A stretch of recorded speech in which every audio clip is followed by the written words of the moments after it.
Welcome to Midnight Keep, a sanctuary where stories unfold in the gentlest of whispers, where the weight of the day melts away and sleep finds you at last. Here, we craft tales designed to guide you into the deepest, most restorative rest. Each story is woven with calming soundscapes, soothing voices, and narratives that slow your mind and soften your thoughts. Whether you seek medieval libraries, ancient forest, or forgotten castles, we invite you to surrender to the journey. If these stories bring you peace, if they help you find the rest you deserve, consider leaving a like and subscribing to support this channel. Your presence here means more than you know, and together, we build a community of restful souls, seeking solace in the quiet hours. Now, let us begin tonight's journey. Together, tonight, we leave the world behind and step into a place untouched by time. For the next 5 hours, you will rest within the walls of a grand medieval library, where rain drums steadily against tall arched windows, where thunder rolls soft and distant, and where the scent of old parchment and leather fills the air. Warm brass lamps cast their golden glow across burgundy walls, and shadows dance gently in the flickering light. This is a place of stillness, of wisdom, of safety. Let the storm outside cradle you. Let the brown noise wrap around you like a blanket, and allow yourself to drift deeper and deeper still. There is nothing you need to do, nowhere you need to be. Only rest awaits you here. Chapter 1. The Scholar's Threshold. The heavy oak doors stand before you, tall and ancient, their surface worn smooth by centuries of hands. You reach out, your fingertips meeting the cool, weathered wood, and with the gentlest push, the doors swing inward. The hinges groan softly, a low, resonant sound that echoes into the space beyond. And then, warmth. The air that greets you is rich and layered, carrying the unmistakable scent of old leather, aged parchment, and something deeper, something almost sweet, like beeswax and time itself. You step across the threshold, leaving the cold world behind, and as the doors close gently at your back, the storm becomes a distant song, muffled and soothing. You are safe now. You are home. The library stretches out before you, vast and breathtaking. Shelves rise like sentinels on either side, reaching up toward vaulted ceilings, lost in shadow. Each shelf is lined with books, hundreds, thousands of them, their spines dark and cracked with age. Leather-bound tomes in deep burgundy, forest green, midnight blue, dyed caucho. Some bear titles in gold leaf, others are unmarked, their secrets waiting to be discovered.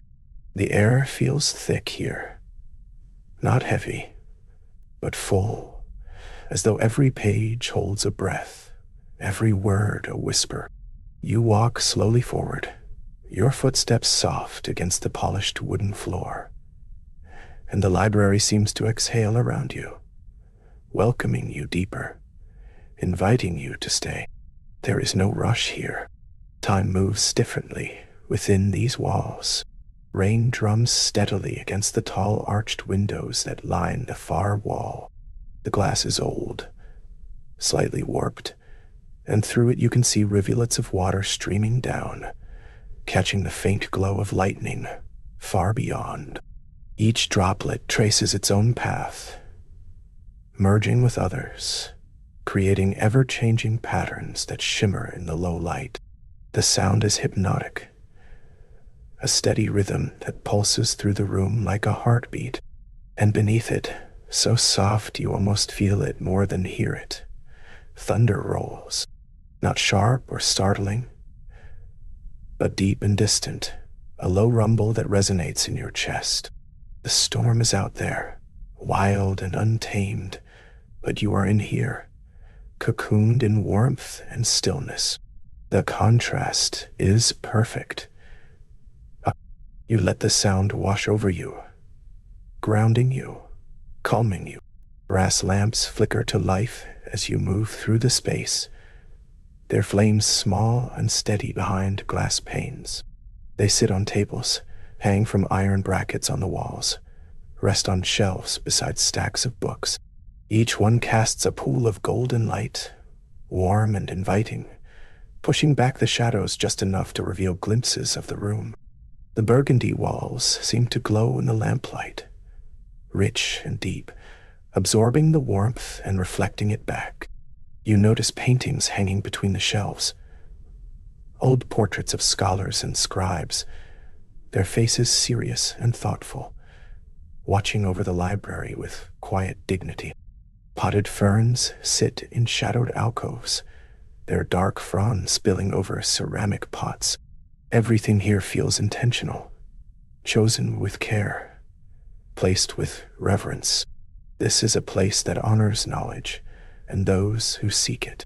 You find yourself drawn to one of the mahogany tables, its surface polished to a deep shine. A single lamp sits at its center, casting a gentle glow across the wood. You pull out a chair, the legs scraping softly against the floor, and you sit. The chair is solid, sturdy, and as you settle into it, you feel the tension in your shoulders begin to ease. Your hands rest on the table, palms down, and the wood is smooth and cool beneath your fingertips. You breathe in deeply, filling your lungs with the scent of the library. And as you exhale, you feel something shift. The world outside, with all its noise and demands, feels impossibly far away. Here, in this moment, you are allowed to simply be. No expectations, no pressure, just you and the storm and the quiet embrace of the library. Thunder murmurs again, a low, comforting sound that seems to roll through the very bones of the building. The rain intensifies for a moment, a sudden rush of sound against the windows, and then it softens again, settling back into its steady rhythm. You close your eyes, letting the sounds surround you. The rain, the thunder, the faint crackle of the lamp flames, the occasional creak of the old shelves settling. It all weaves together into a symphony of stillness, a lullaby crafted by the storm itself. Your breathing slows, matching the pace of the rain, in and out, slow and steady. Each breath draws you deeper into the quiet, deeper into the warmth. Your mind begins to soften, thoughts drifting like shadows, there and then gone. You are safe here. You are held. You open your eyes just slightly, gazing around the library with a dreamy, half-focused vision. The shadows dance along the walls, shifting with the flicker of the lamps. The books seem to whisper to one another, sharing secrets in a language too soft to hear. The ferns sway gently, though there is no breeze, as if moved by the breath of the library itself. Outside, the storm continues its work, washing the world clean, renewing the earth. But here, inside these walls, time stands still. You could stay here forever, nestled in this pocket of warmth and wisdom. And perhaps, in a way, you will. Because this place will always be here, waiting for you whenever you need to return. Whenever you need to rest, whenever you need to remember that peace is possible, let your eyes close again, gently, effortlessly.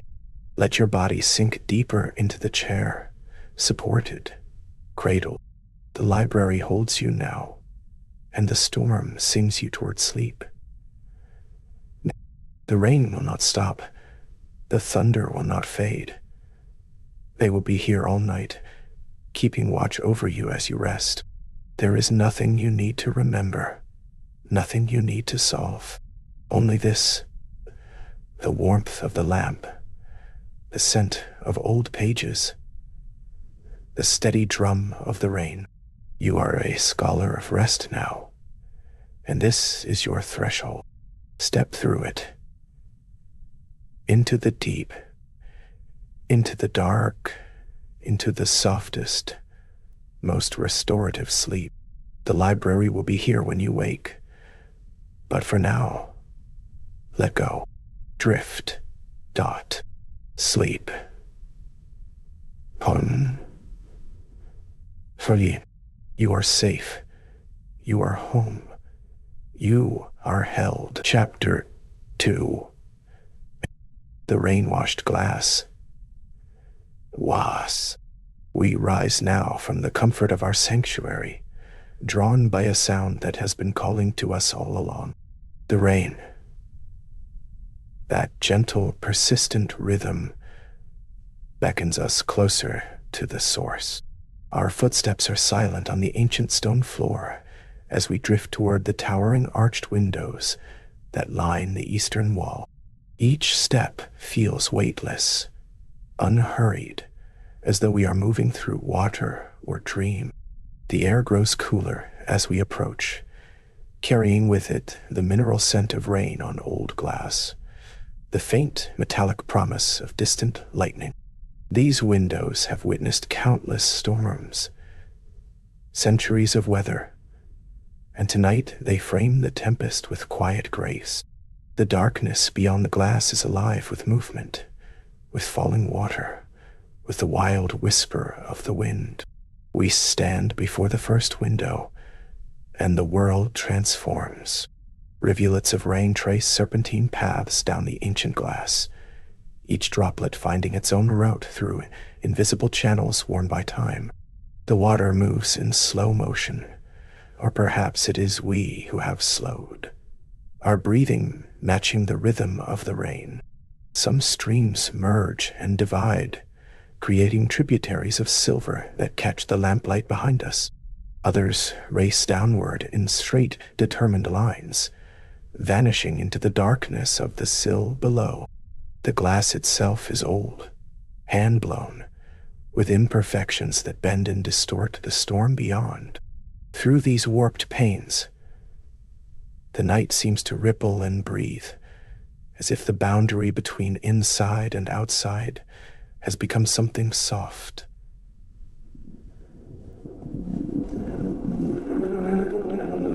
Something permeable.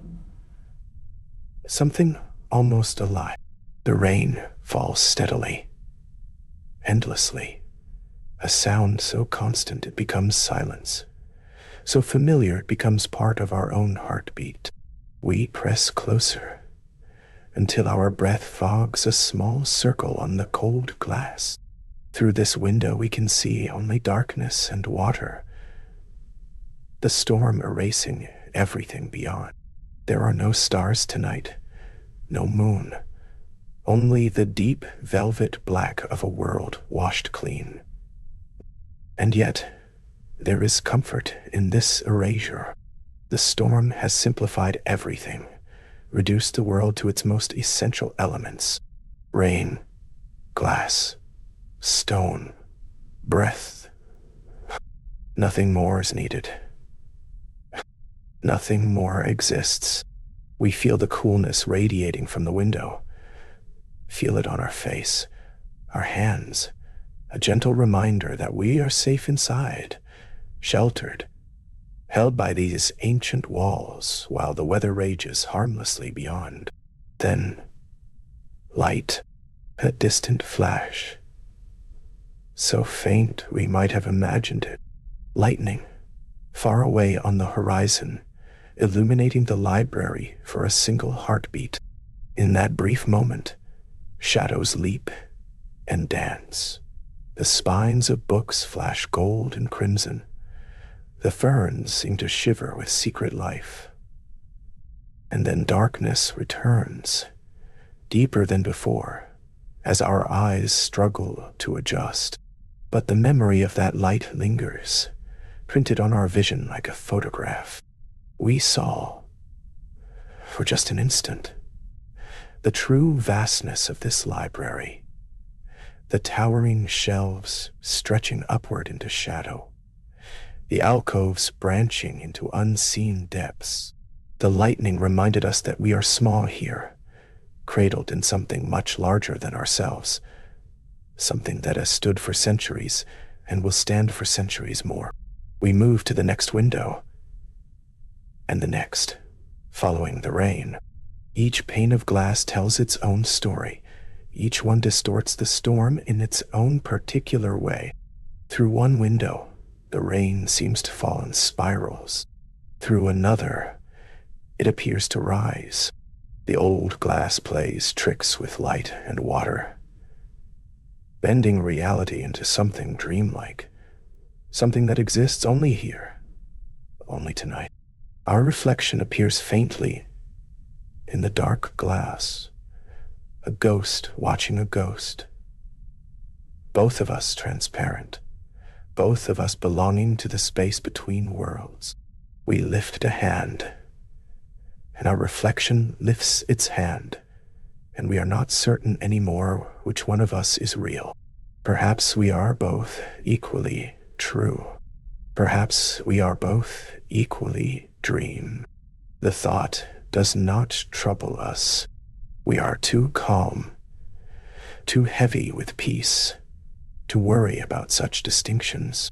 The rhythm of the rain becomes our companion, our guide, our lullaby. It is not a simple sound, not merely water falling on glass. It is a symphony. There are high notes where drops strike the metal frames, lower tones where water pools and overflows. There is the constant whisper of rain against stone, the occasional gust of wind that throws a handful of drops like scattered pearls. We close our eyes and listen, truly listen, and the rain reveals its complexity. It is telling us the story of its journey, from cloud to sky to earth to glass. It is telling us about falling, about surrender, about finding your way down through darkness to arrive exactly where you belong. We understand this story. We feel it in our bones. We too are falling, gently, slowly, into the deep well of sleep. Another flash of lightning, closer this time. We count 1, 2, 3, and then the distant rumble of thunder reaches us, muffled by stone and glass, but unmistakable. The storm is still far away, but it is moving, breathing, alive out there in the darkness. Yet we feel no fear. The library holds us too securely. These walls have weathered 1,000 such storms, 10,000. They will weather this one too, and we will weather it with them. The thunder fades, rolling away into the distance like a memory, and the rain continues its steady, patient work. Water runs down the windows in sheets now, transforming them into waterfalls of glass, into liquid curtains that separate us from the wild night. We are grateful for this separation, this threshold, this sacred boundary between storm and sanctuary. We rest our forehead against the cool glass, feeling the faint vibration of the rain, the subtle tremor of the wind against the ancient panes.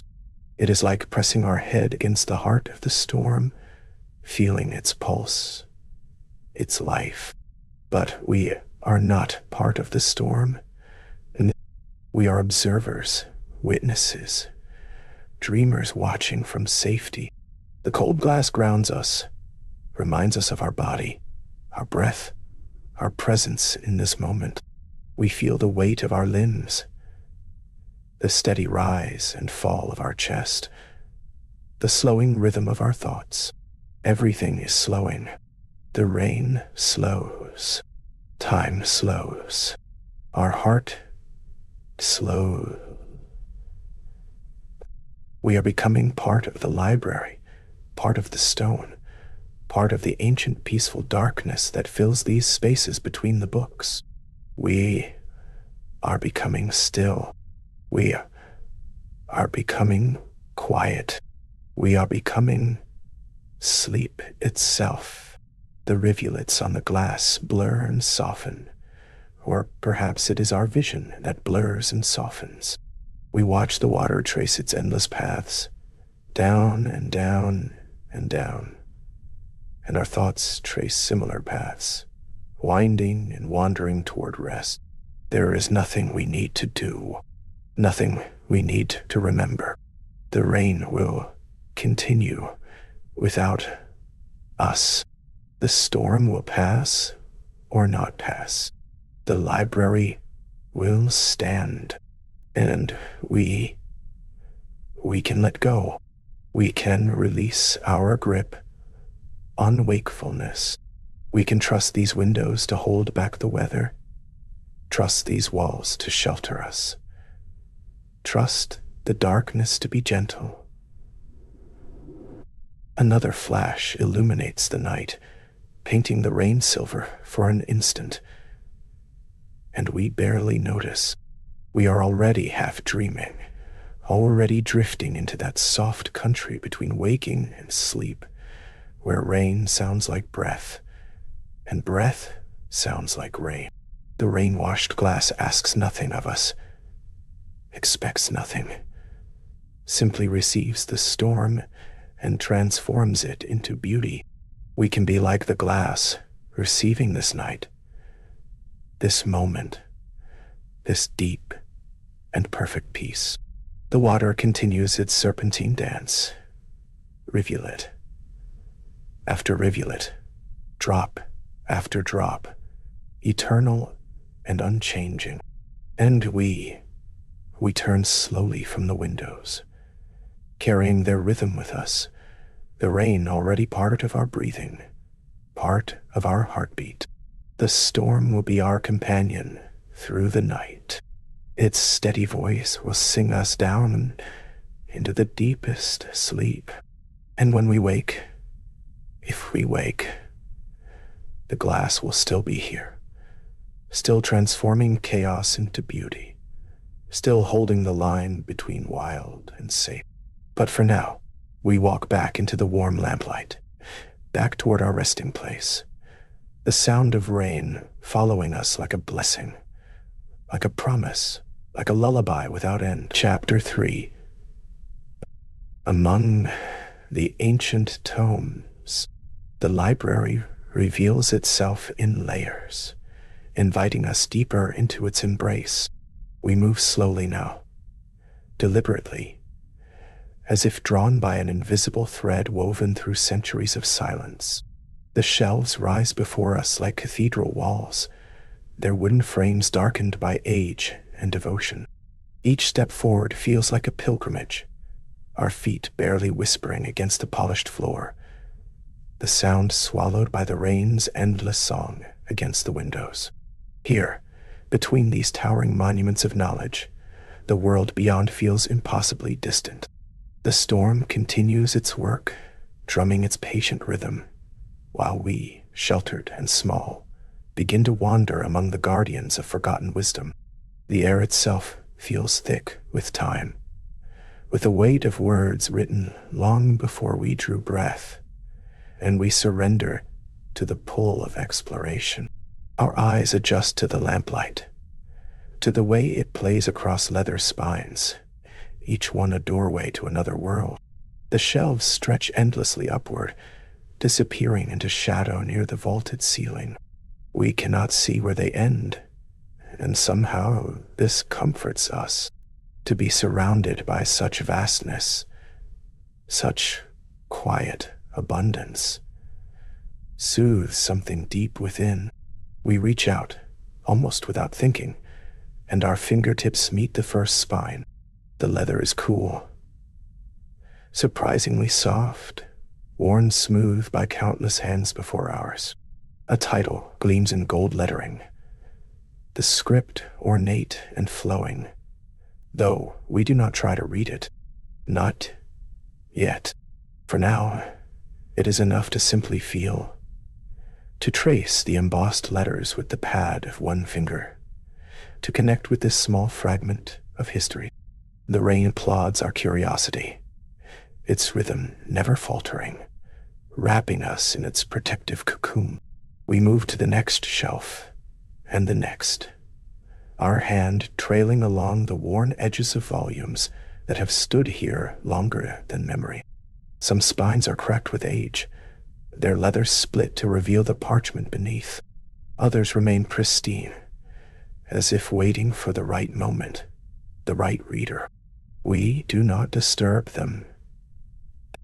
We are merely visitors here, guests in a sanctuary built for contemplation and rest. The gold lettering catches the lamplight as we pass, flashing briefly like small stars, then fading back into the gentle gloom. Our footsteps remain muffled, nearly silent on the wood beneath our feet. The floor has been polished by time and use, until it reflects the amber glow above, creating a mirror world beneath us. We walk between earth and sky, between past and present, suspended in this place where time holds no dominion. A brass lamp flickers gently on a nearby table, its warm light pooling across the mahogany surface. We pause here, drawn to its quiet radiance. The table is beautiful in its simplicity, its wood grain swirling like water frozen mid-current. A single book rests open upon it, its pages yellowed with age, the text too distant and dim to read. But we do not need to read it. We only need to know it is here, part of this greater tapestry of knowledge and memory. Our fingers brush the table's edge, feeling the cool smoothness, the careful craftsmanship. Somewhere above, rain taps against the high windows, a soft percussion that never intrudes, only accompanies. The sound blends with the deeper hum of the storm beyond, creating layers of texture, of depth, that wrap around us like the softest blanket. We continue our wandering, deeper into the library's heart. The shelves form narrow corridors here, intimate passages where the books press close on either side. The air smells of old paper and leather, of dust and memory, a scent that speaks of preservation and care. It is not unpleasant. It is the smell of time itself, gentle and patient. We breathe it in slowly, letting it fill our lungs, grounding us in this moment. The burgundy walls glow faintly in the lamplight, their deep color absorbing the gold and reflecting it back softer, warmer. Shadows pool in the corners, not threatening, but inviting, as if offering hidden alcoves for rest. Our pace slows even further, each step deliberate and measured. There is no hurry here. There has never been hurry in this place. The library has stood for centuries, and it will stand for centuries more. And we, for this small moment, are part of its endless story. A flash of distant lightning illuminates the windows, turning the rain-streaked glass into a cascade of silver for just a heartbeat. Then darkness returns, gentle and complete, broken only by the steady glow of the lamps. We are not startled by the lightning.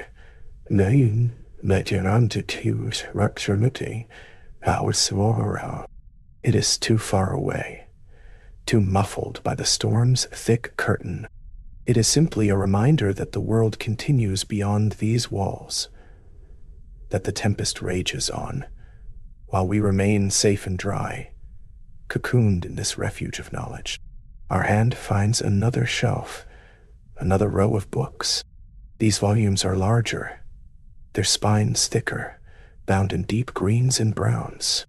The gold lettering here is more elaborate, decorated with flourishes and symbols we do not recognize. We trace them anyway, feeling the raised metal beneath our skin, connecting with the artisans who placed them there, with the scholars who penned the words within. We find ourselves in an alcove now, a small recess between the towering shelves. A dark fern sits here in a brass planter, its fronds unfurling in the lamplight, reaching toward the warmth. The plant is perfectly still, not even a whisper of movement, as if it too is listening to the rain. We pause beside it, sharing this quiet space, this forgotten corner of a library. The alcove feels protected, sacred almost, a place where one might sit for hours and simply be. The floor beneath our feet is slightly cooler here, away from the lamp's direct glow. We feel the temperature shift through our souls, a subtle change that somehow deepens our awareness. Every sensation is magnified in this stillness. Every texture and temperature and sound. We are becoming part of the library, blending into its ancient rhythm, dissolving into its timeless peace. The rain intensifies for a moment, a sudden rush of sound against the windows, then settles back into its steady pattern. We listen to the shift, to the way the percussion changes, deepens, becomes almost hypnotic in its complexity. Behind the rain, beneath it, we can hear the faint rumble of thunder, so distant it is more vibration than sound. It resonates through the floor, through the shelves, through our very bones. But it does not disturb. Instead, it anchors us, reminding us of our smallness, of the library's solid protection. We move on from the alcove, trailing our fingers one last time across the fern's cool leaves, and return to our slow exploration. The shelves welcome us back, their leather-bound treasures gleaming softly, patient and eternal. Wait for hands that may never come, or for hands like ours that seek only to touch, to remember, to honor. We notice how the lamplight creates patterns on the floor, long shadows cast by the shelves, golden pools interrupted by darkness. We walk through these patterns, moving from light to shadow and back again. A gentle rhythm that matches the rain's percussion. Our breathing has slowed, deepened, falling into sync with the library's ancient heartbeat. Each breath draws in the scent of old paper. Each exhale releases the tension we did not know we carried. Our shoulders lower. Our jaw unclenches. Our mind, once busy with the noise of the world, begins to quiet. The books surround us, thousands upon thousands of them, each one a testament to human thought, to the desire to preserve and share and remember. We are humbled by their presence, comforted by their silent companionship. We do not need to read them. We need only to walk among them, to feel their weight and age, to know we are part of something larger. Finally, we pause at a painting hanging on the burgundy wall, barely visible in the lamp's soft glow. It depicts a landscape, distant mountains beneath storm clouds, rendered in oils darkened by time. We cannot make out the details, but we feel its presence, its quiet dignity. It has hung here for decades, perhaps centuries, witnessing countless visitors, absorbing countless hours of silence. We stand before it, feeling the rain continue its work against the windows, feeling the library breathe around us, and something in our chest loosens. This is what we came for. Not to read, not to study, but simply to be held, to be witnessed, to rest among these ancient tomes and know that we, too, are part of the great unfolding story. The storm plays on. The library stands. And we, at last, begin to truly settle, to truly rest, to truly let go. Chapter 4. The Reading Sanctuary. You move deeper into the library now, drawn by an instinct older than thought, by the promise of perfect stillness. There, in the far corner where the shadows gather most tenderly, you discover it, a high-backed leather chair, worn smooth by generations of dreamers who came before you. The leather is the color of aged wine, soft as a whisper, and as you approach, you can almost feel how it will embrace you, how it will hold you as the rain continues its eternal lullaby beyond the glass. Beside the chair stands a polished mahogany table, its surface gleaming like dark water in lamplight. And upon that table, a brass lamp glows with the warmth of captured sunlight. The light does not glare or intrude. It simply pools, spreading across the wood grain in gentle rivers of gold. You lower yourself into the chair, and the moment you settle, something in your body releases. The leather receives your weight without resistance, molding to the shape of your spine, your shoulders, the back of your head. It is as though this chair has been waiting, as though it was crafted for this exact moment, for you, for now. Your hands rest naturally on the worn armrests, fingertips tracing patterns carved by time and touch. The mahogany table sits at the perfect height beside you, close enough to reach without effort, distant enough to leave you free.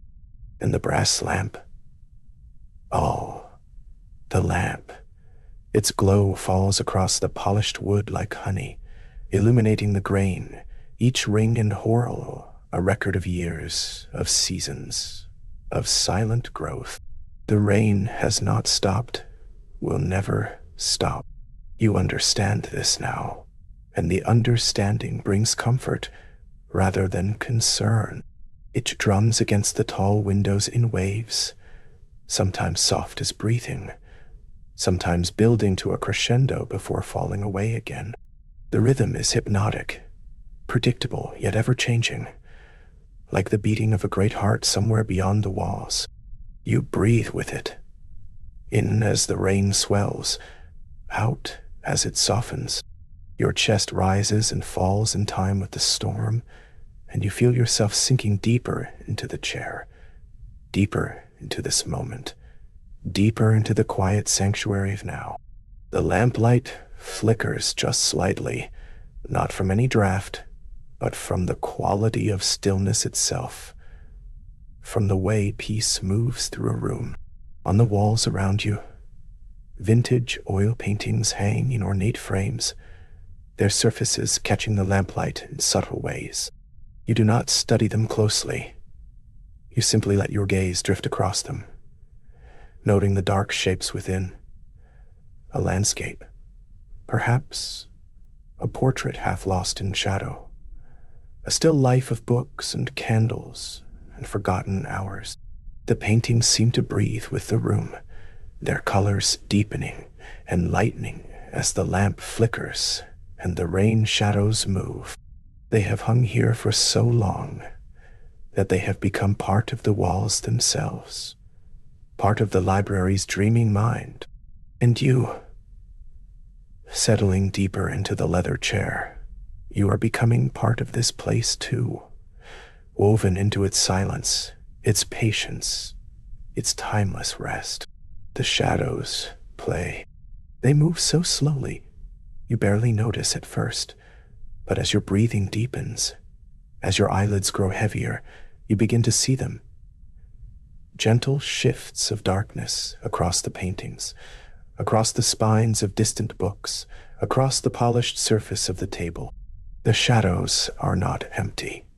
They are full of softness, of quiet, of the accumulated peace of centuries spent in contemplation.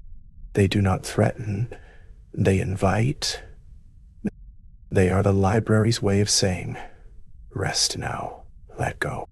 There is nothing you need to do, nothing you need to remember, nothing you need to hold. The rain will keep watch. The shadows will stand guard. The lamplight will remain a constant warmth beside you. You simply breathe in and out, in and out, each breath slower than the last, each exhale releasing something you did not know you were carrying. Tension melts from your shoulders like wax from a candle. Your jaw unclenches. Your brow smooths. Even your thoughts begin to slow, their usual rushing current becoming a gentle stream, then a still pond, then something even quieter than stillness. The brass lamp glows on. The rain continues its song. And you are held by the chair, held by the room, held by this moment that stretches out in all directions, infinite and complete. There is nowhere else to be, nothing else to seek. You have arrived. The wood grain on the mahogany table tells a story, if you let your eyes rest upon it.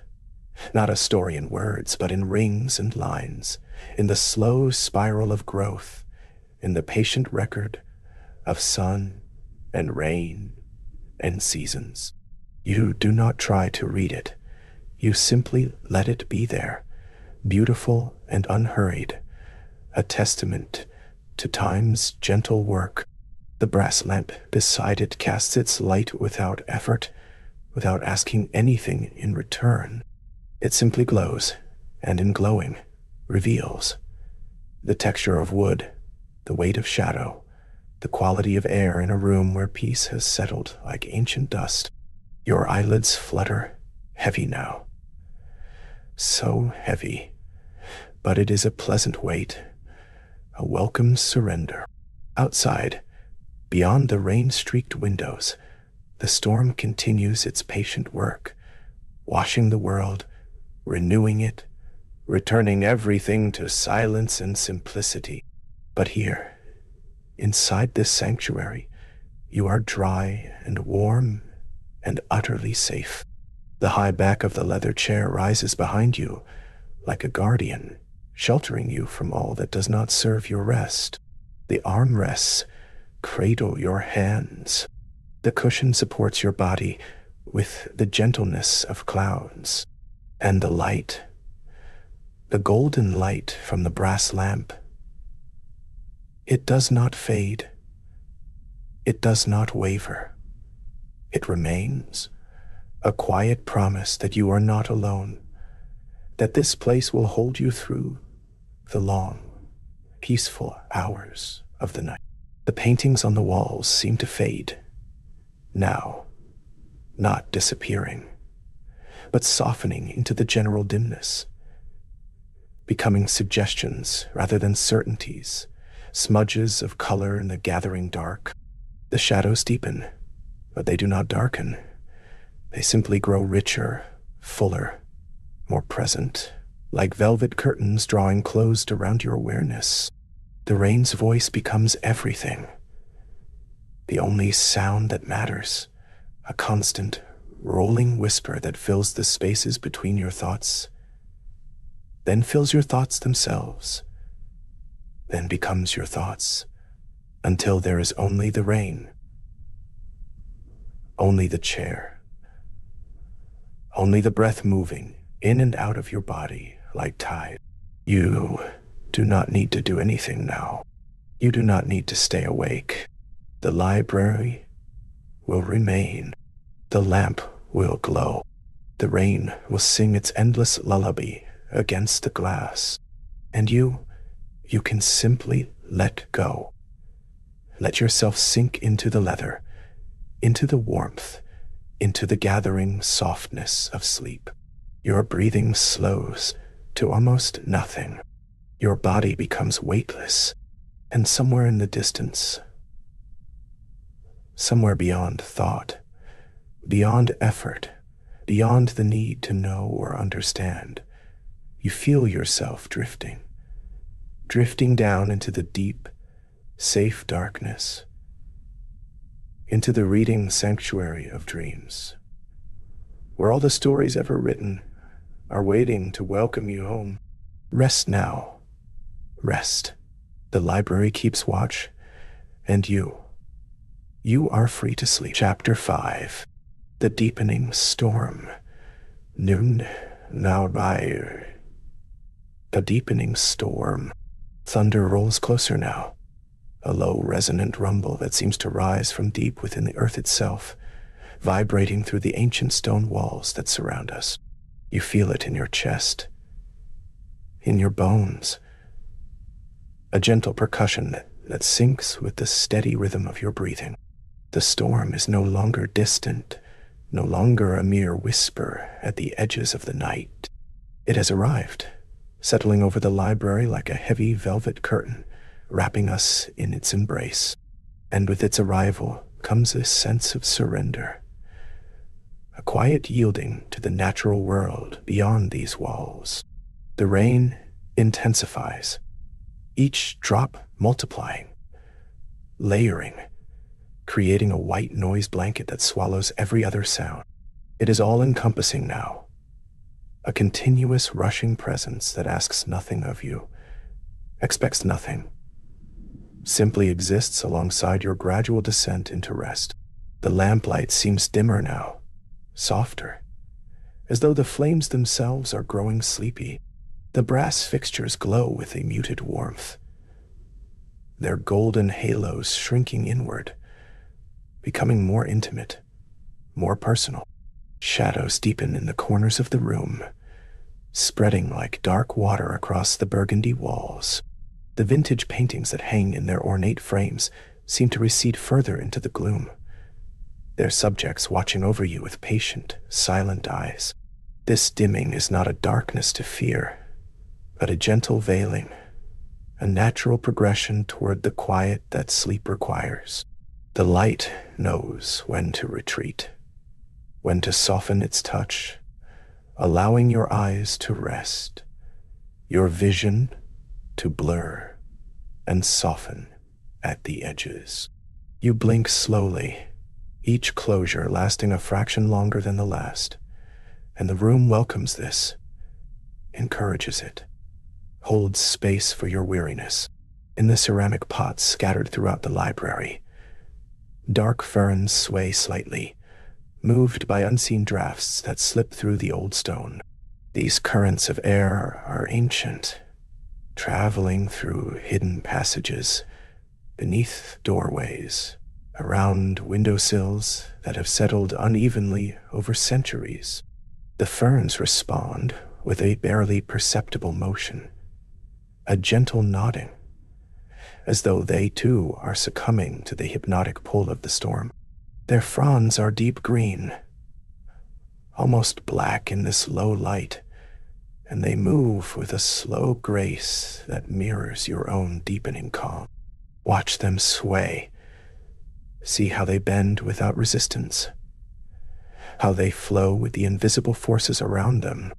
There is wisdom in this yielding, in this ability to move with rather than against. The ferns have no agenda, no urgency. They simply exist, and in their quiet presence you find permission to do the same. The rain against the tall arched windows has become a constant companion, a friend who speaks in a language older than words. It spatters, streaks, runs in rivulets down the ancient glass, each droplet catching fragments of lamplight as it falls. The windows themselves seem alive, shimmering, transforming into liquid paintings that shift and change moment by moment. You watch the water trace its unpredictable paths, sometimes merging with other streams, sometimes branching off alone. And in this randomness, there is a strange comfort. Nothing here needs to be controlled. Nothing needs to be understood or solved. The rain will fall as it wishes, and you will rest as you need. These two truths exist side by side, separate yet connected, each honoring the other. Your breathing has slowed to match the rhythm of the storm, deep and even steady as the earth itself. We sink deeper into stillness now, you and I and this sacred space. The leather chair or soft surface beneath you seems to mold itself perfectly to your form, supporting every curve, every angle, holding you with a tenderness that asks for nothing in return. Your muscles release their grip, one by one, starting with your jaw, your shoulders, traveling down through your arms, your hands, your fingers. The tension you carried here, the weight of the day, the thoughts that swirled and demanded attention, all of it begins to dissolve like sugar in warm tea. It does not vanish violently. It simply fades, loses its shape, becomes part of the background hum of the storm, and in its place, a softness emerges, a quietness that fills you from the inside out. This is the stillness the library has been inviting you toward since you first arrived. And now, finally, you are ready to accept it. The shelves, lined with ancient leather-bound tomes, stand as silent witnesses to your rest. They have seen countless storms, countless nights, countless souls seeking refuge within these walls. The books themselves hold centuries of knowledge, stories, dreams, all pressed between their aging pages. But tonight, they ask nothing of you. They do not need to be read, understood, or even acknowledged. They simply exist, patient and unchanging, radiating a quiet dignity that fills the space with calm. The scent of old paper and worn leather drifts through the air, a fragrance that speaks of time, of permanence, of things that endure. You breathe it in, let it settle in your lungs, and feel yourself becoming part of this continuum. You are not separate from this place. You are woven into it, held within its story just as surely as the words are held within the books. Another low rumble of thunder moves through the library, this one deeper, more resonant than before. It does not startle you, it soothes. The vibration passes through the stone, through the wooden tables, through the very air itself, and when it reaches you, it feels like a gentle hand pressed against your chest, reassuring, grounding. The storm is powerful, yes, but it is also protective. It surrounds the library like a fortress, creating a boundary between you and the outside world. Nothing can reach you here. Nothing can disturb this sanctuary. The lightning that flashes beyond the rain-lashed glass is distant, a brief brightening that illuminates the streaming water for just a heartbeat before fading back into shadow. You do not need to open your eyes to see it. You sense it, feel the slight change in the quality of darkness behind your closed lids, and then it is gone, and the darkness returns, warmer and more welcoming than before. The polished mahogany tables gleam softly in the dimming lamplight, their surfaces smooth and cool, reflecting the golden glow in elongated pools. Upon them rest objects of quiet beauty, an inkwell perhaps, a stack of aged parchment, a brass compass that no longer spins. These items have found their resting places, just as you are finding yours. They do not move, do not shift. They have settled into exactly where they belong. There is a lesson in this, a gentle teaching that the library offers without words. Rest is not weakness. Stillness is not emptiness. To settle is not to give up, but to arrive. You have been traveling for so long, moving through your days with such determination. And now the storm has given you permission to stop, to simply be, to let the world turn without your effort. Your eyelids grow heavier, weighted with a pleasant drowsiness that spreads through your entire being. The white noise of the rain has become everything now, a complete sonic landscape that wraps around you like the softest blanket. It fills every gap, every silence, creating a continuous cushion of sound that your mind can finally stop working against. There is nothing to listen for, nothing to anticipate, just this endless gentle rushing that flows on and on, constant as your own heartbeat. Your thoughts, those persistent visitors that usually demand so much attention, begin to drift away like leaves on a slow-moving river. They do not disappear entirely, but they lose their urgency, their grip, floating past without requiring you to grasp them or follow where they lead. And in the space they leave behind, there's only sensation, only breath, only the profound comfort of being held by this storm, this library, this perfect moment suspended outside of time. Your body sinks deeper still, becoming heavy, becoming root, becoming stone. And so we rest here, in the deepening storm, in the heart of the library, surrounded by ancient wisdom and gentle darkness. The rain continues its endless percussion against the windows. The thunder rolls its distant song. The lamplight flickers and holds, and you have finally arrived at the threshold of sleep. There is no need to cross it deliberately, no need to try or force or will yourself into slumber. It will come as naturally as the rain falls, as surely as the night deepens. Your only task now is to allow it, to remain here in this softness, this safety, this sacred stillness. Let the storm do its work. Let the library hold you. Let your breath carry you deeper and deeper into rest. And know that you are exactly where you need to be, that all is well, that the world will keep turning while you sleep, and that when you wake, you will be renewed. But for now, for this moment, there is only this, only peace, only the gentle, endless rain. Chapter 6. Shadows and alcoves. The library transforms now, deepening into something older, something more secret. We have wandered through warm pools of lamplight, but now the darkness calls to us with gentle insistence.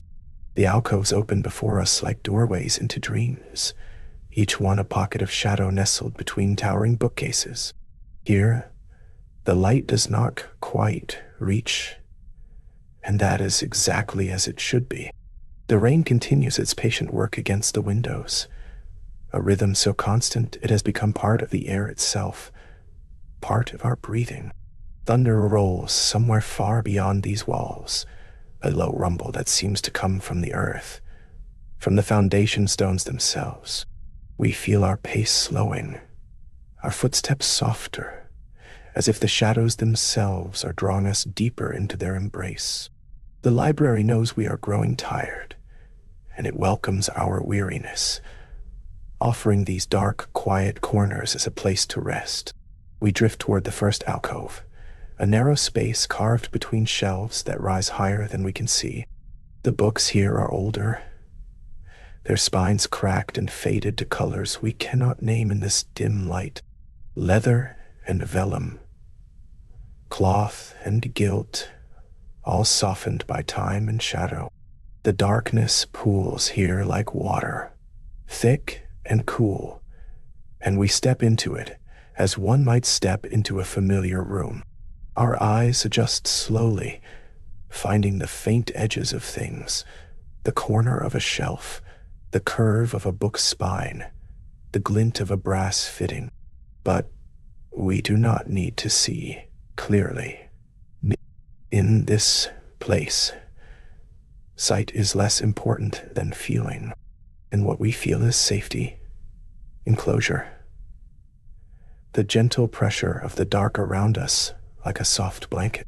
The rain sounds different here, muffled, as though the alcove itself is absorbing the sound, turning it into something softer, something that hums in our bones. We move deeper, finding another alcove, and then another. Each one is slightly different, yet each offers the same profound quiet. In one, we find a small window, narrow and arched, where rain traces endless patterns down the glass. We watch for a moment, mesmerized by the way the droplets catch what little light remains, turning silver for an instant before sliding into darkness. The window frames a night so complete we cannot tell where the rain ends and the sky begins. 'Tis all one, all shadow and water and the distant pulse of thunder. We turn away, not because the sight is unwelcome, but because our eyelids are growing heavy, and even this small brightness feels like too much. The shadows are kinder, asking nothing of us, expecting nothing, simply existing in their patient, timeless way. Between the bookcases, the darkness gathers in layers. There is the soft charcoal of the nearby shadows, then the deeper slate of the alcove's heart, and finally a blackness so complete it seems almost solid. We reach out, half expecting to touch it, but our fingers find only air, cool and still.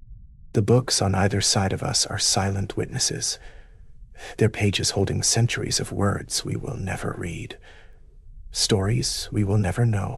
But that does not matter. Tonight, in this moment, the only story that matters is the one unfolding in the rhythm of the rain, in the slow descent of our breathing, in the way our body grows heavier with each passing second. The library holds all stories, and tonight it holds us too, cradling us in its ancient, knowing dark. A lamp burns somewhere behind us, its light barely reaching this far. We can sense it more than see it, a faint warmth at the edge of perception, a suggestion of gold against the prevailing shadow. It flickers once, twice, the flame responding to some draft we cannot feel. The light wavers, sending shadows dancing briefly along the spines of books, and then it settles again, dimmer than before. The library is letting go of the day, releasing its hold on brightness, surrendering to the natural order of night. And we are surrendering too, our thoughts scattering like those brief dancing shadows. Here one moment, gone the next. We cannot hold on to them, and we do not try. The alcove asks nothing of us but our presence, our weight, our gradually slowing breath. The rain and thunder have merged now into a single continuous drone, a sound so constant it becomes silence, so familiar it disappears into the background of existence. We hear it, and yet we do not. It is the sound of the world continuing, of time passing, of water falling and earth receiving. It asks nothing of us. It does not need our attention or our understanding. It simply is.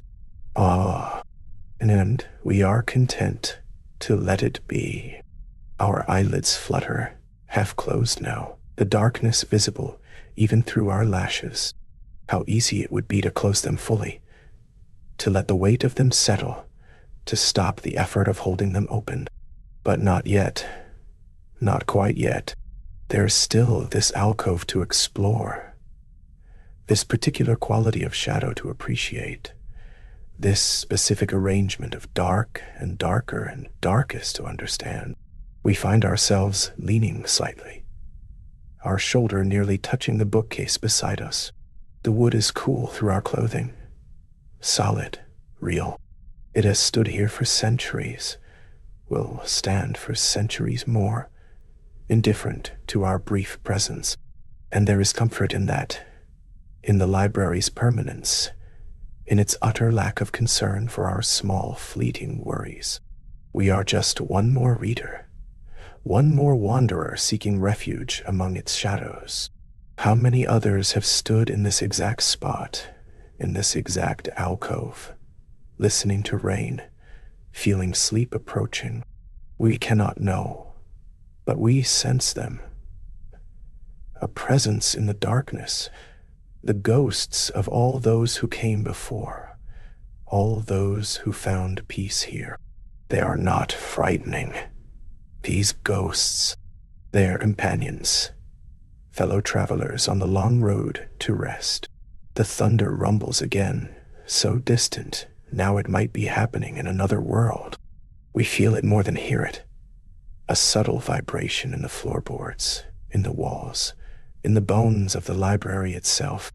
The building breathes around us, settling into night, its timbers creaking softly, its stones releasing the day's warmth.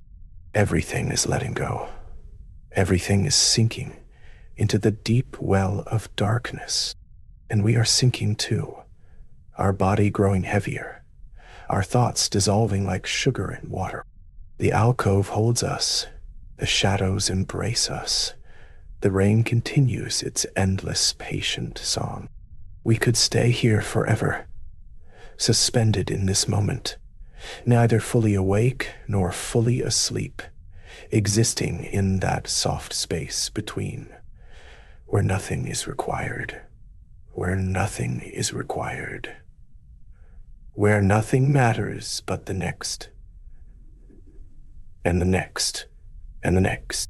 Our eyes close now, just for a moment, just to rest. And in that darkness behind our lids, we find the same quality of shadow that surrounds us, the same gentle, formless dark. There is no difference anymore between inner and outer, between the library and ourselves. We are part of the alcove, part of the books, part of the rain-soaked night.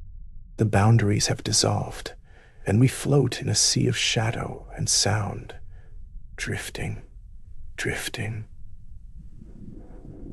When we open our eyes again, nothing has changed, and yet everything feels different, softer, quieter.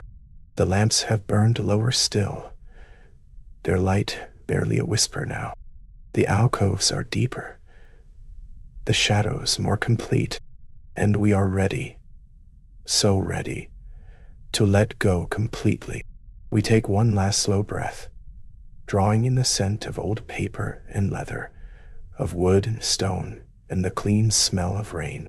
The alcove wraps around us like a cloak, like arms, like the embrace we have been seeking all along. The thunder murmurs its distant blessing. The rain offers its endless lullaby, and the shadows, the beautiful, merciful shadows, gather close.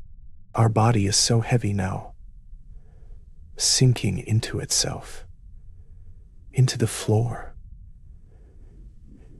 into the very foundation of this ancient place. And as the library holds us, As the darkness cradles us, as the storm sings us down into sleep, we finally let go. The alcove receives us, the shadows claim us, and we drift away into dreams deeper than any book, older than any story, as infinite as the night itself. Chapter 7. Ein Benyogabi, Kanand, Betsarntioind, Harare, Steading T. 7. The fading light. Dot. The brass lamps have been burning for hours now, faithful sentinels against the storm's darkness, but even they must yield to time's gentle insistence. One by one, they begin their slow surrender. Wicks drowning in pools of spent oil, flames shrinking from brilliant gold to hesitant amber. Watch as the first lamp falters, its glow retreating like a tide, leaving behind only the ghost of warmth on the leather spines nearby. Then another dims, and another, each departure as quiet as a whisper. The library does not protest. It simply accepts this transformation, this slow metamorphosis from a place of clarity to a realm of mystery. The rain continues its eternal work beyond the windows. Softer now, or perhaps your awareness simply drifts further from the surface of waking. Either way, the sound becomes part of the darkness itself, inseparable, inevitable, endless.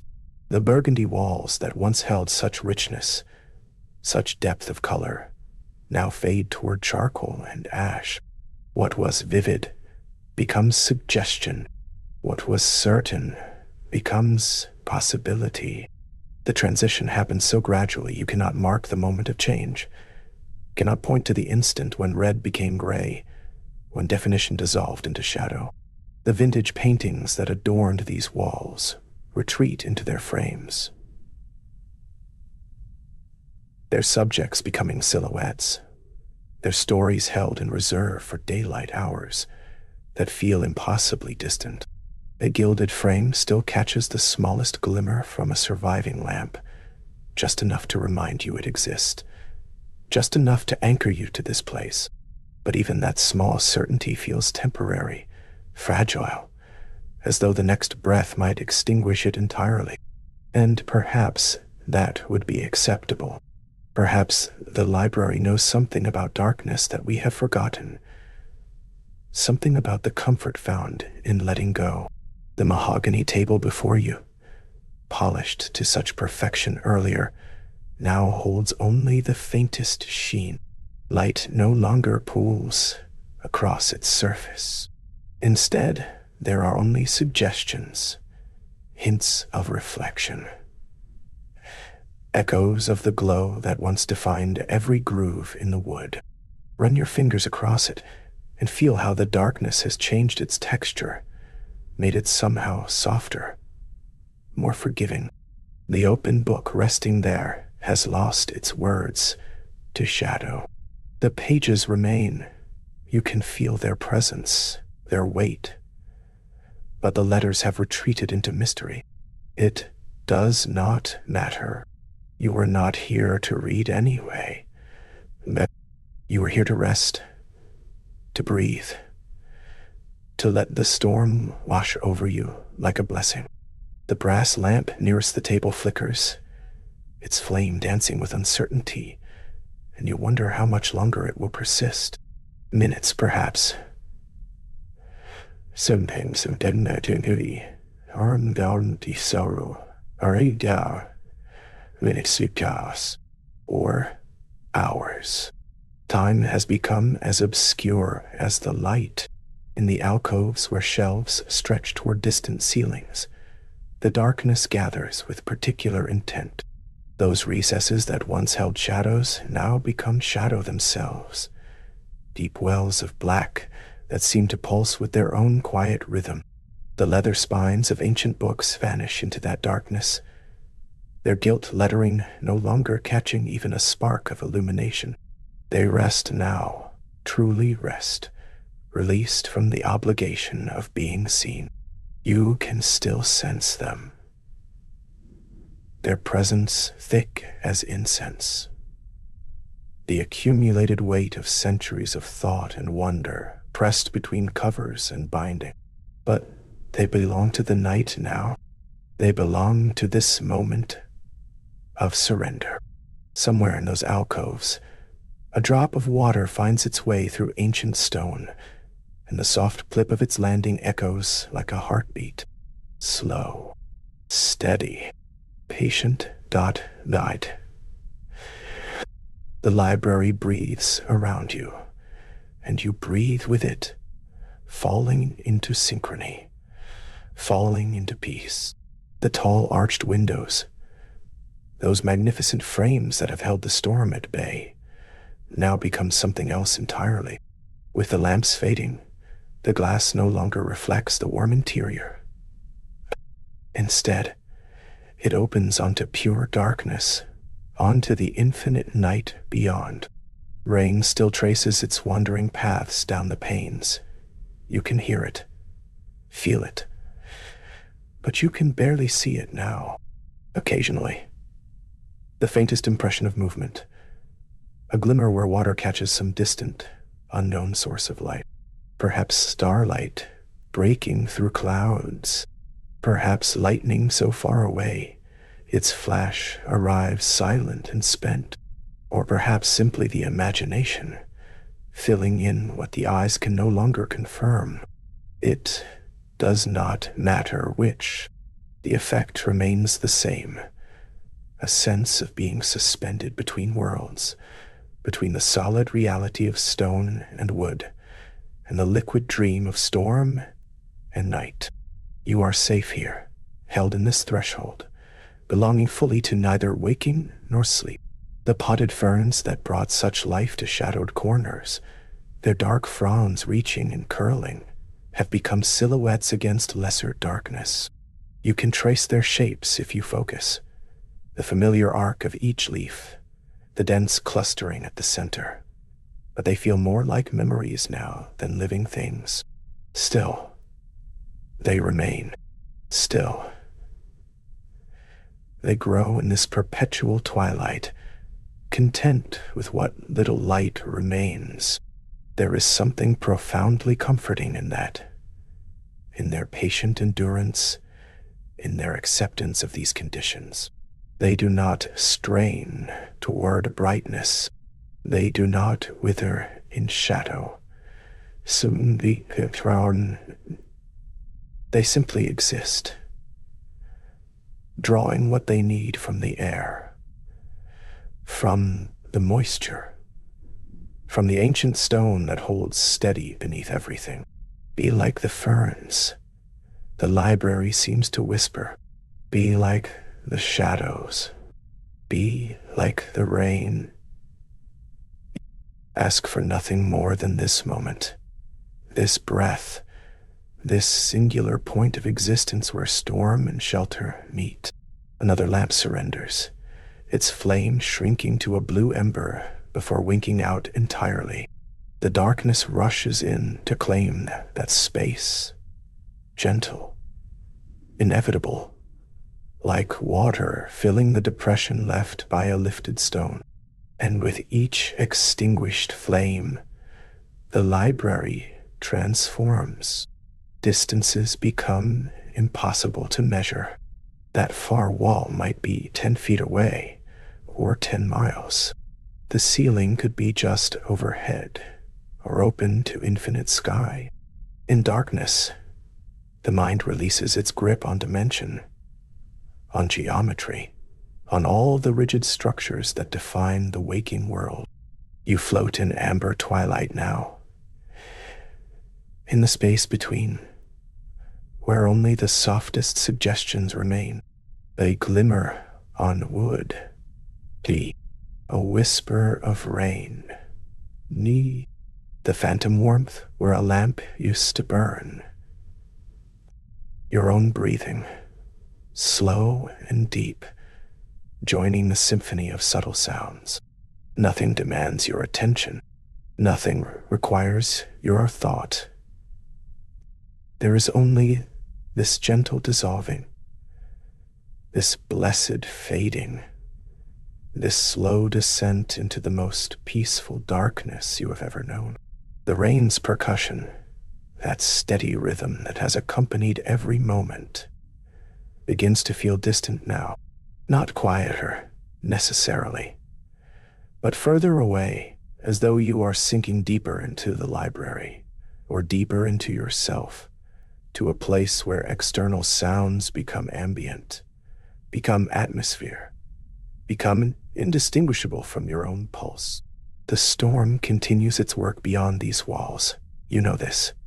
Trust this, but it no longer concerns you. It is a story happening to someone else, in some other time, in some other version of the world.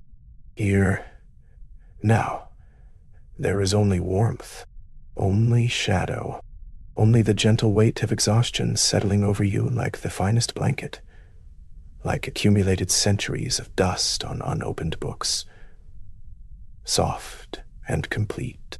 Your eyelids grow heavy, if they were not closed already.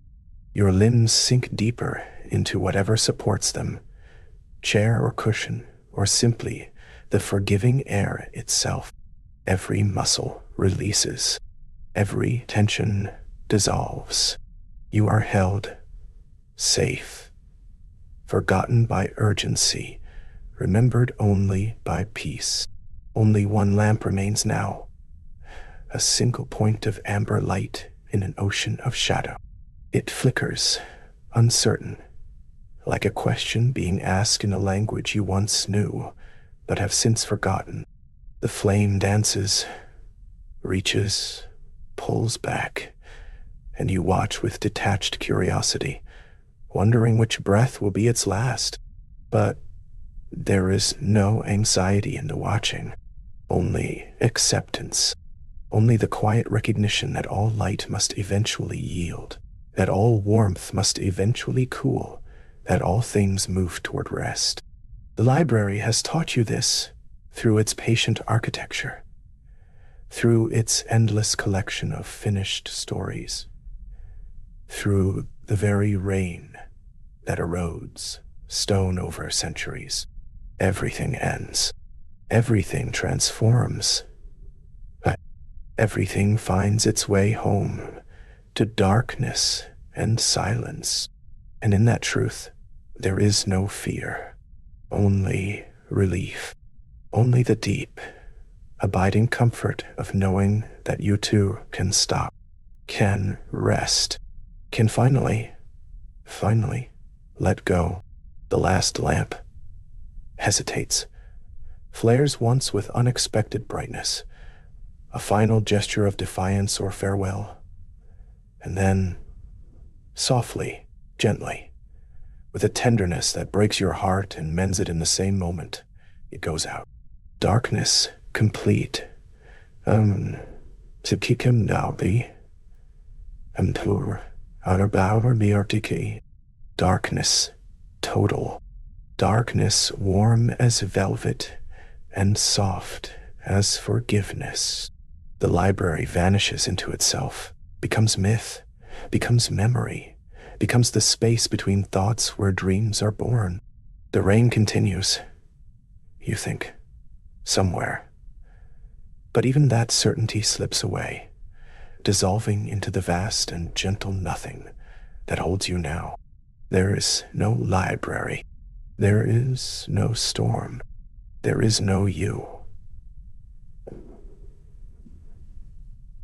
Only this. Oh, only peace. Oh, only the infinite, boundless, eternal darkness, and the sleep that waits within it, patient as stone, deep as centuries, welcoming you home at last. Rest now. The fading light has done its work. Rest now and dream. And let the darkness keep you safe until morning finds you again. If morning ever comes. Chapter 8. The Threshold of Dreams. We have traveled far together tonight, through corridors of ancient knowledge, past shelves heavy with forgotten wisdom. And now we arrive at this moment, this sacred crossing, where wakefulness begins to dissolve like ink in water. The library no longer asks you to see, it asks only that you feel. There is no need to hold your eyes open, no need to grasp at the shapes and forms that once surrounded you. Let them all fade, let them all blur into the beautiful darkness that waits. The rain continues its eternal conversation with the windows, a rhythm so ancient, so perfectly designed to carry you away. You rest here now, completely motionless, held by something far older and wiser than any single book, held by the very spirit of this vast and protective space. The distinction between your body and the chair beneath you grows softer, less important. Perhaps you are sinking, or perhaps the library is rising to meet you, wrapping itself around you like a cloak woven from shadow and silence. The weight of darkness is not heavy, it is comforting, like a blanket that knows exactly how much warmth you need. Each breath you take mingles with the hushed atmosphere, becoming part of the room's own breathing, part of its slow and steady rhythm. The rain whispers secrets in a language you have always known, but never needed to translate. It speaks of rest, of surrender, of the beautiful emptiness that comes when you stop trying to understand and simply allow yourself to be. There are no sharp edges here anymore, nothing to navigate, nothing to solve. Old paper, leather, wood oil. These scents drift through the darkness like memories that belong to someone else, or perhaps to everyone who has ever sought refuge in a place like this. You do not need to identify them, only to let them wash over you, to let them remind your deepest self that you are safe. The library has stood for centuries, and it will stand for centuries more, and in this single moment, you are held within its timeless embrace.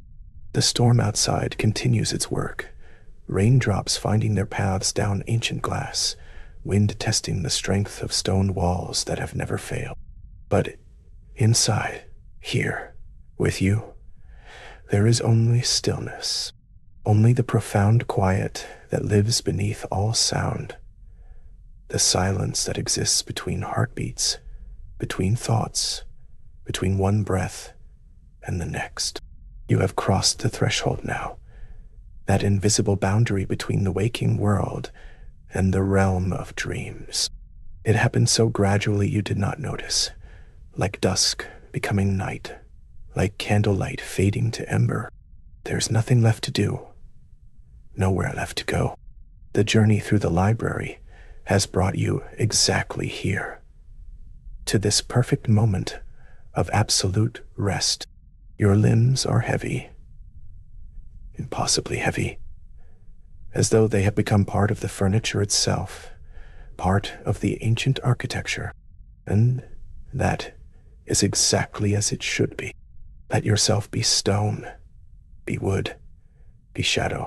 Let yourself dissolve into the very fabric of this protective space.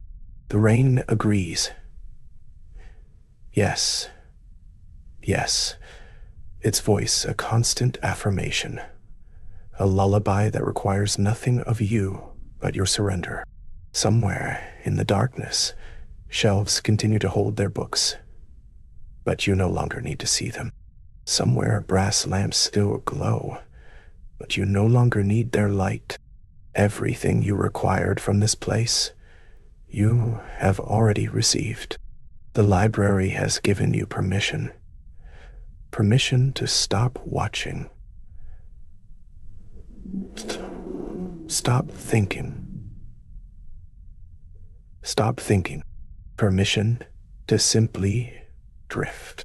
The storm is your guardian now, its voice filling every space, wrapping around the building, around you, creating a cocoon of sound that nothing can penetrate. No worry, no task, no tomorrow, only this perfect now. This threshold where you balance between presence and absence, between knowing and unknowing. And it feels so beautifully safe to rest here, suspended, held. The vast protective presence of the room, you can feel it now more than ever. Not with your eyes, not with your ears, but with some deeper sense that lives in your bones. It is the feeling of being watched over, cared for, by something ancient and benevolent. The library knows what you need, has always known, and it offers itself without question, without demand. Burgundy walls you can no longer see still surround you. Alcoves you can no longer navigate still provide their shadowed shelter. Everything remains, and yet everything has transformed into pure sensation, pure feeling. The weight of centuries presses down gently, not crushing, but grounding you, anchoring you to this moment, to this breath, to this heartbeat that grows slower, quieter, softer with each rain. Always the rain, its voice, the only voice that matters now. It speaks in patterns you feel rather than hear, rhythms that bypass your conscious mind and speak directly to the part of you that knows how to sleep, how to let go, how to surrender to the night. Each droplet on the window is a tiny messenger, carrying the same instruction. Rest, rest, rest. And you do. You are. There is no effort left in you, no resistance, no clinging to the world of form and light. You have slipped beneath the surface, into the depths, where dreams wait patiently in their own vast library, their own endless archives. This is the threshold, and you are crossing it now, have been crossing it, will always be crossing it, in this eternal moment that stretches backward and forward through time. Your breath is barely perceptible now, a whisper within a whisper, a shadow of a shadow. The library breathes with you, for you. Its own ancient respiration carrying you along. You do not need to remember how. Your body knows, has always known. Let it do its work while you drift further and further from the shore of consciousness. The phantom scent of old paper rises and falls, a tide of memory and forgetting, and you float upon it, weightless, formless. There are no distinct boundaries anymore, no place where you end and the darkness begins. You are becoming part of the library itself, part of its long dream, its centuries of silent watchfulness. And the library welcomes you, absorbs you, holds you in its infinite collection of moments just like this. Countless souls who have rested here, who have surrendered here, who have found peace here. Nothing needs to happen now. Nothing needs to change. You can stay here in this threshold for as long as the night requires. The storm will not abandon you. The darkness will not release you until you are ready, until you have taken all the rest you need. Let the hours pass unmarked, unmeasured. Let time itself dissolve into the rain, into the brown noise of wind and water, into the deep hum of existence that underlies all things. You are held. You are safe. You are exactly where you need to be. The library asks nothing of you, expects nothing, demands nothing. It simply offers, and you simply receive. This is the ancient agreement, the sacred exchange between shelter and seeker, between the weary and the welcoming. And you honor it now with your stillness, with your surrender, with your beautiful, inevitable descent. The threshold of dreams, you stand upon it no longer. You have crossed over. You are falling into the vast darkness that holds no fear, only rest. The library fades behind you, or perhaps you fade from it, becoming a memory, a whisper, a possibility. And still the rain falls, will always fall, through this night and every night, a constant companion to all who seek refuge in the quiet places. Let it carry you now, all the way down, into the deepest sleep, the most profound peace. There is nothing left to resist, nothing left to protect, nothing left to prove. You are simply here, and then not here, dissolving into dreams, into the ancient embrace of the scholar's library, where countless others have rested before you, and countless others will rest long after. Sleep now. Sleep. The threshold has been crossed, and you are home. Chapter 9. The void between. We have traveled so far together through this ancient library, through corridors of leather and lamplight, past shelves that hold centuries of whispered knowledge, and now we arrive at the deepest chamber of all, the place where sound itself begins to dissolve. The rain continues its eternal descent against the windows, yet somehow the noise has transformed. What once crashed and clattered now hums with a white frequency, a tone so constant it becomes indistinguishable from silence. You float here, suspended in this paradox, held by walls you can no longer see, only feel. The stone embraces you, invisible yet absolute. There is no need to search for the boundaries of this room. They exist everywhere and nowhere, wrapping around you like the darkness wraps around a star, drifting, dissolving, becoming one with the vast and peaceful nothing. Time has lost its meaning in this place. If you tried to count the seconds, you would find they slip away like water through open fingers. There are no clocks here, no chimes, no markers to divide one moment from the next, only the eternal now, stretching in all directions, soft and borderless. The rain that falls beyond the glass might have been falling for 1,000 years, or perhaps it began only a heartbeat ago. There is no way to know, and no reason to wonder. Your breath rises and falls in the darkness, slow, measured, each exhale releasing another fragment of the waking world.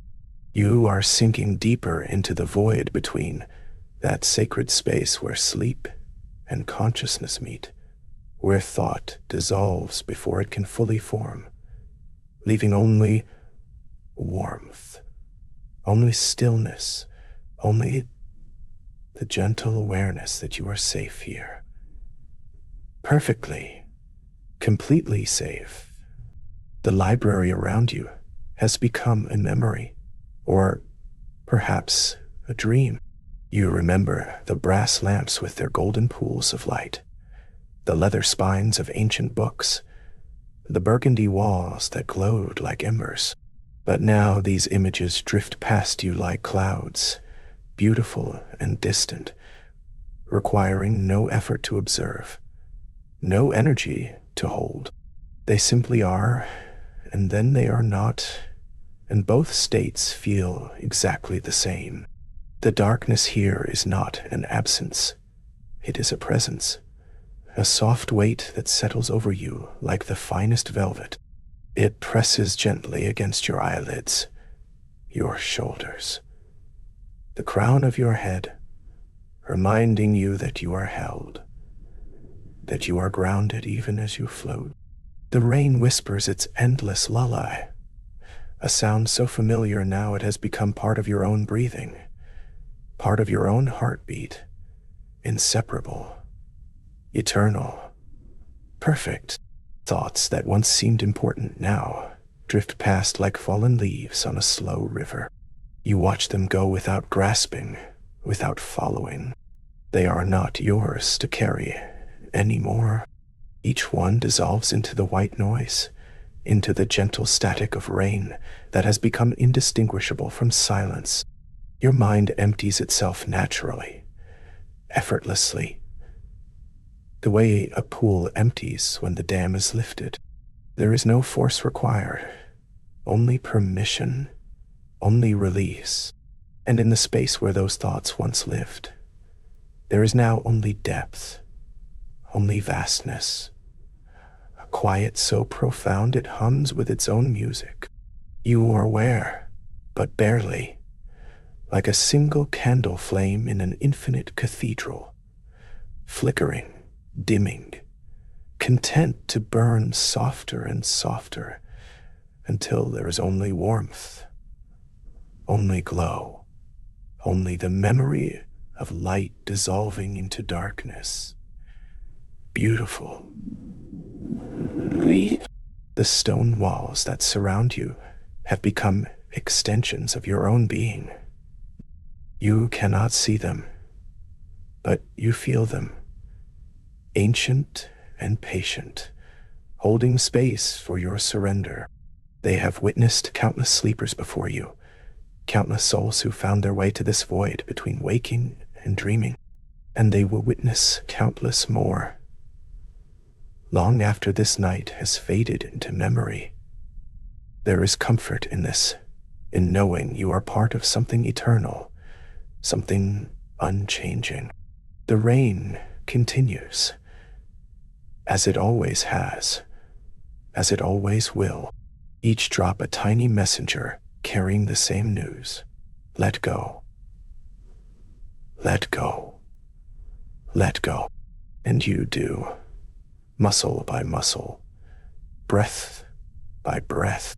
You release your grip on the day that has passed, on the thoughts that no longer serve you, on the need to remain alert, to remain aware.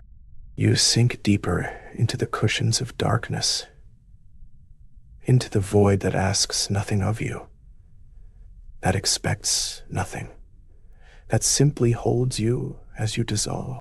There is no longer a boundary between your body and the space around you. You have become porous, permeable, like mist, like shadow. The rain falls through you as easily as it falls against the windows. The darkness breathes you as easily as you breathe the darkness. There is no separation, no division, only union, only the peaceful blending of self and stillness. Your heartbeat slows, finding its lowest rhythm, the ancient pulse that connects you to every sleeping thing, to the earth beneath the library, to the sky beyond the rain, to the stars hidden behind clouds you cannot see. You are part of the great rest, the universal surrender that happens every night in every corner of the world. And here, in this void between, you are held by it, cradled by it, dissolved into it, until there is no you.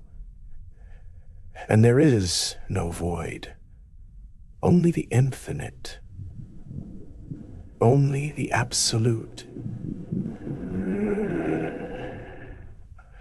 only the absolute.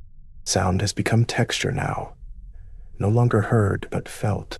The rain is a soft pressure against consciousness, a gentle weight that anchors you to nothing and to everything. You do not listen to it. You exist within it, as a shell exists within the ocean, as a root exists within the soil. There is no effort in this, no work to be done. You have arrived at the place where effort ends, where striving dissolves, where the need to do, or be or become falls away like old skin. What remains is essence, pure and undefined, a presence so subtle it borders on absence. And this is perfect. This is exactly where you belong, in the space between, in the pause between heartbeats, in the silence between raindrops. Here, where nothing is required, where nothing is expected, where you can finally rest. The void welcomes you deeper still, though there is no deeper and no shallower here, no up and no down, no here and no there. There is only the eternal present, the infinite now, stretching in all directions, soft and dark and perfectly still. You float in this space like a star floats in the velvet of space, alone but not lonely, silent but not empty. You are filled with the same darkness that surrounds you, made of the same substance as the void itself, and this makes you invisible, weightless, free. The library above, if it still exists, feels like a story someone told you long ago. Beautiful, but distant. Real, but unreachable. You have no need to return to it, no desire to climb back up into the world of form and light. Here in the void, here in the darkness, here in the space between waking and sleeping, you are home. You have always been home. You were just remembering, just finding your way back. Your breath has become so slow, so shallow, that it is barely a whisper, barely a movement. The rise and fall of your chest matches the rhythm of the rain, matches the rhythm of time itself. Slow, inevitable, perfect. There is no struggle in this breathing, no thought. It happens the way rain happens, the way darkness happens, naturally, effortlessly, eternally. And with each exhale, you release another layer, another fragment of the self that thinks it needs to hold on, until there is almost nothing left. Just a flicker, a spark, a tiny point of awareness floating in infinite space. And even this final spark begins to dim, to soften, to merge with the darkness that surrounds it, welcomed, embraced, dissolved. The void holds you completely now. There is no separation, no resistance, no boundary between what you are and what you rest within. Only peace, only stillness, only the absolute and perfect silence. And so you sleep, not as a falling, but as a becoming. You do not drop into darkness. You expand into it, filling every corner of the void with your quiet presence, until you are the void, and the void is you. The rain continues, though you no longer hear it. The stone walls stand, though you no longer feel them. The library waits, though you no longer remember it. All of this exists, but you exist beyond it now, in the place where dreams are born, in the space between heartbeats, in the void between waking and sleeping, held safely, perfectly, eternal. There is no time here, no thought, no need for anything but this absolute stillness, this peaceful surrender. This infinite rest. Complete and infinite rest. Sleep now. Sleep deeply. Sleep well. You are exactly where you belong. In the void between, in the darkness, in the beautiful, endless night. Chapter 10. Deep sleep.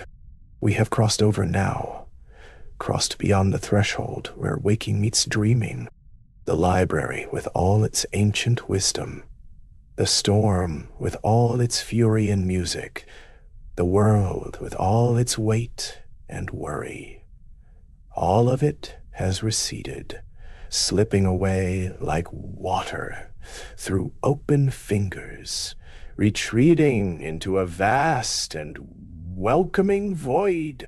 Only the faintest whisper of rain remains, so distant now, so soft, like a lullaby sung from another realm entirely.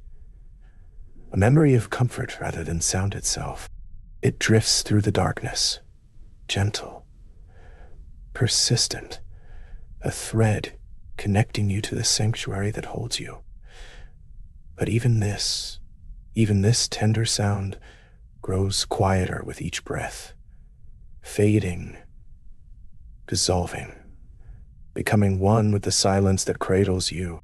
You rest now in complete darkness, not the darkness of fear, but the darkness of absolute peace, the darkness of sanctuary, the darkness of home. The ancient library has fulfilled its purpose. It has sheltered you through the storm, guided you through leather-bound passages and candlelit corridors, led you deeper and deeper into quietude. And now it releases you into something even more profound, a sleep so deep that even the library itself becomes a dream. You are cradled by invisible hands, by the accumulated peace of centuries, by every scholar who ever found solace within these walls. Their rest becomes your rest.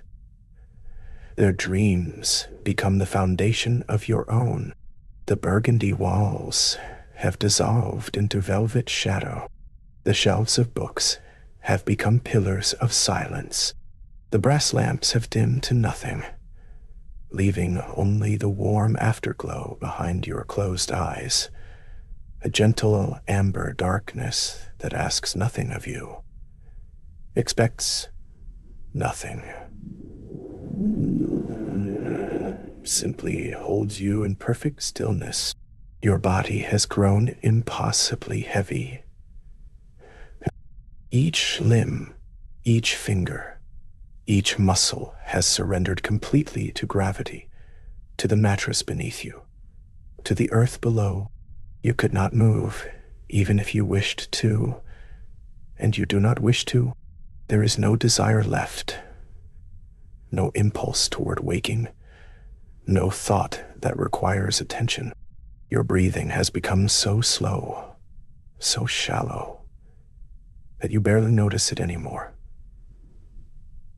Just the faintest rise and fall, like the breathing of the earth itself, like the tide of some vast and gentle ocean, pulling you deeper, deeper still, into waters so calm they feel like air. The boundary between your body and the darkness has blurred, softened, disappeared. You are not separate from this peace. You are woven into it, part of its very fabric. Time has lost all meaning here. Minutes, hours, centuries. They flow together like raindrops merging on glass. There is only now, and now is eternal, stretching in all directions, infinite and still. The storm that raged beyond the windows feels like something from another lifetime. A story someone once told you, beautiful but distant. Already you can barely remember the lightning, the thunder, the way the rain drummed its ancient rhythms. It has all become texture, sensation, a feeling rather than an event, woven into the tapestry of your deepest rest. You are so far beneath the surface now, so far from the waking world, that nothing can reach you. No sound, no light, no worry, no tomorrow. There is only this perfect, bottomless sleep. The whisper of rain grows fainter still, fading to the very edge of perception. And then beyond, it becomes less than a sound, more like the memory of comfort, the echo of a lullaby your body remembers, but your mind has forgotten. And even this echo, this last tender thread connecting you to the world above, begins to dissolve, to thin, to release you completely. You sink deeper, past dreams, past thought, past self, into a darkness so complete it feels like warmth, like softness, like being held in the gentlest embrace. The ancient sanctuary has done its work. The library has shared its centuries of accumulated peace. The storm has sung you into stillness.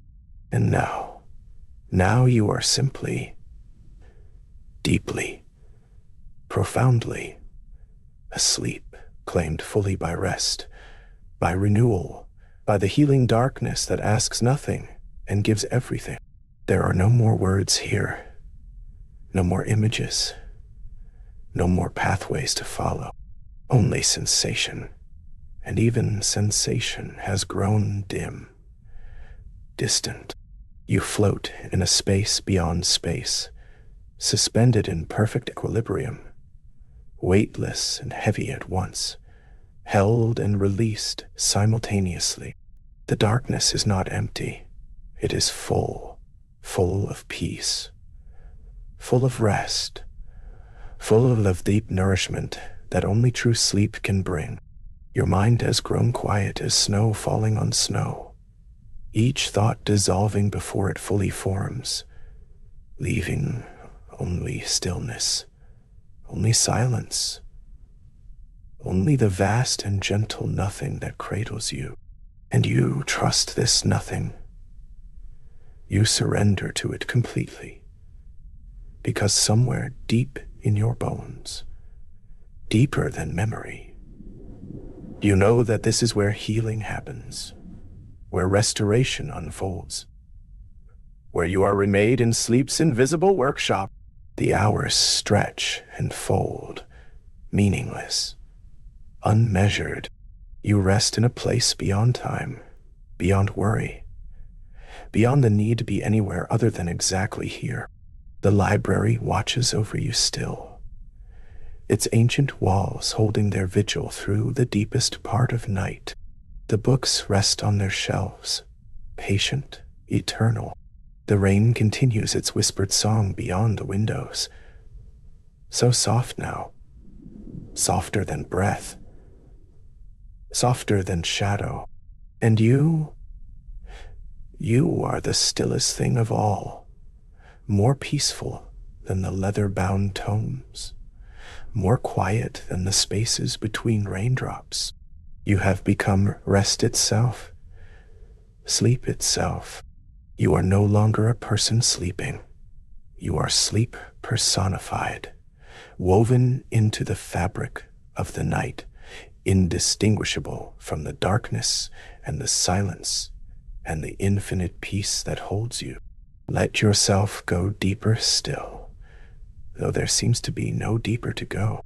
Let yourself dissolve more fully, though you already feel formless as mist. This is the gift of the 10th hour, the deepest chamber of the night, where sleep becomes something more than rest, where it becomes transformation, renewal, rebirth. The ancient ones who walked these library halls knew this secret. They knew that true wisdom comes not from waking study alone, but from the deep restoration of dreamless sleep, from the silence beneath all knowledge, from the darkness that holds all light within it. And you have found it. You have crossed over. You have claimed this gift for yourself. The sanctuary has opened its deepest doors, and you have walked through, releasing everything, surrendering all, falling into the infinite embrace of perfect, complete, profound sleep. The night will hold you for hours yet. The darkness will keep you safe. The library will stand guard, its ancient walls a fortress against anything that might disturb this sacred rest. The storm has gentled to the softest whisper, a promise, a blessing, a lullaby that will continue long after you have forgotten you are hearing it. And you need do nothing, be nothing, know nothing. You have already done the work of arriving here, of allowing yourself to be led through corridor and chamber, through story and storm, into this deepest place. Now there is only surrender, only release, only the bottomless peace of sleep claiming you fully, hours upon hours of restoration, of healing, of the deep magic that happens when consciousness finally, completely lets go. You are safe. You are held. You are sleeping the sleep of centuries, cradled in the heart of the ancient keep. And so we rest, in complete darkness, in perfect stillness, in the deepest sleep. The library breathes around us, patient, eternal. The rain whispers its ancient song, softer than silence. The night stretches on, hours upon hours of healing darkness, and we are held within it, safe, peaceful, profoundly asleep. There is nothing more to do, nowhere else to go. You have arrived at the center, the deepest chamber, the most sacred space. And here, in this place beyond thought, beyond time, beyond everything but breath and darkness and infinite peace, you will rest deeply, completely, for as long as the night allows, cradled by the ancient sanctuary. Sleep now, sleep deeply, sleep well. The midnight keep watches over you, and all is still.